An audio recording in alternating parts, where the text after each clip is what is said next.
Bonjour à tous et bienvenue pour cette nouvelle vidéo. Je suis très contente de vous retrouver aujourd'hui pour la seconde partie de mon tuto steampunk. J'espère que la première vidéo vous a plu parce qu'on va en avoir encore pour 2 vidéos. Si jamais vous n'avez pas vu la première partie, je vous invite à cliquer sur l'écran. Aujourd'hui on va s'attaquer à tout ce qui est l'armature, tout ce qui est le modelage du collier. Donc on verra ensuite les finitions et l'assemblage du collier la semaine prochaine. Du coup j'espère vraiment que ce tuto aujourd'hui vous plaira. Je vous laisse tout de suite avec la vidéo. Donc pour commencer, j'ai pris un aplat de pâte de couleur marron, ici c'est de la pâte Burke, sur lequel j'ai apposé mon patron et le but est de venir tailler tout autour. Une fois que c'est fait, on vient bien adoucir les bords pour que ça soit beaucoup plus propre. Et on va pouvoir passer à la texture. Donc pour cela, je prends le manche de mon scalpel qui a une petite texture un peu gaufrée pour pouvoir faire des plaques de métal. Je fais aussi quelques petites rayures avec ma lame. Et ensuite avec le dos de ma lame, je suis venue tracer comme des plaques mises les unes avec les autres pour que ça fasse beaucoup plus travaillé. Sur un autre aplat de pâte, je suis venue prendre un tout petit emporte-pièce et j'ai fait une multitude de petits points histoire de pouvoir faire des vis. Avec de la fimo liquide, je suis venue prendre un gros rouage que j'ai collé par-dessus. Pour ce qui est du globe de verre, j'ai décidé de lui faire un socle. Donc pour cela, je prends un morceau de pâte, je fais une boule et je viens l'aplatir en dessous du socle. Il me suffit de prendre le manche de mon scalpel et de passer tout autour pour lui donner forme et en même temps de la texture. Je rajoute ensuite 3 petites boules de pâte et un colombin très fin pour pouvoir lui faire un effet de filigrane comme sur les 2 autres fioles que j'ai mis des 2 côtés du globe.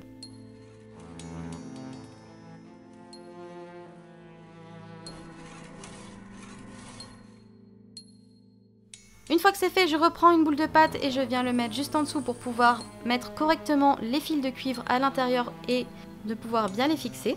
Je n'oublie pas de texturer. Je viens faire les marques avec les fils de cuivre, donc je prends à chaque fois les 2 pour faire les 2 marques. Comme ça, je sais que je pourrai ensuite les mettre correctement dans les trous. Avec un tout petit embout de tournevis, je viens faire des petites croix dans les vis. Rien de tel que de vrais embouts de tournevis pour pouvoir donner cet effet réaliste à nos vis.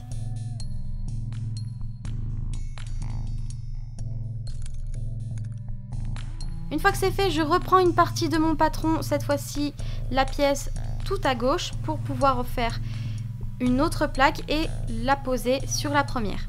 Mais vous inquiétez pas, tout ce qu'on a fait avant n'est pas vain puisqu'on va couper un cadre à l'intérieur et le retirer et comme ça on va pouvoir voir le motif qu'il y a juste en dessous. Donc faites attention quand vous découpez, pas découper la pièce du dessous évidemment. Et lorsque l'on va enlever la pâte, vous voyez qu'on retrouve le motif.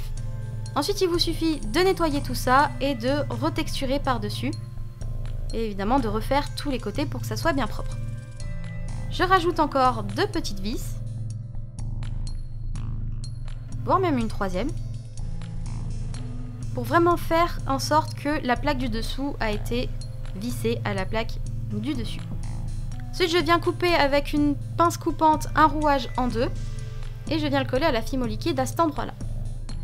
Après si vous n'avez pas de rouage, rien ne vous empêche d'en faire vous-même. Une fois que c'est fait, je prends un morceau de pâte que je viens mettre au dessus du gros rouage pour pouvoir faire un socle au globe et on va devoir le coller par la suite. On refait la même chose derrière le socle, comme ceci, et on va venir appuyer pour donner la marque du rouage juste en dessous.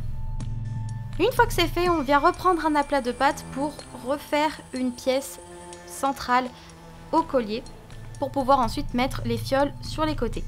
Donc pour cela, je prends ma lame souple et je viens découper autour la forme qui me plaît. Attention cependant, si vous faites une épaisseur trop fine à cette plaque là, il va vous falloir faire une semelle.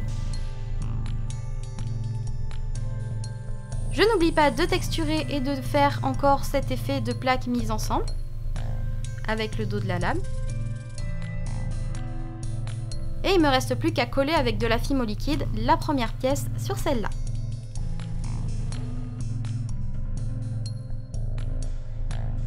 Il suffit juste ensuite de prendre les fioles, de les mettre sur la pâte pour pouvoir la marquer et pour savoir où est-ce que l'on va du coup mettre les fioles.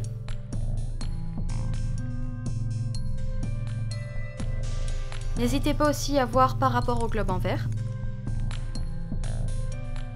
Une fois qu'elles sont correctement mises, on vient couper les excédents de pâte sur les côtés, mais attention, il faut quand même laisser un petit endroit pour pouvoir faire les trous et assembler les pièces ensemble.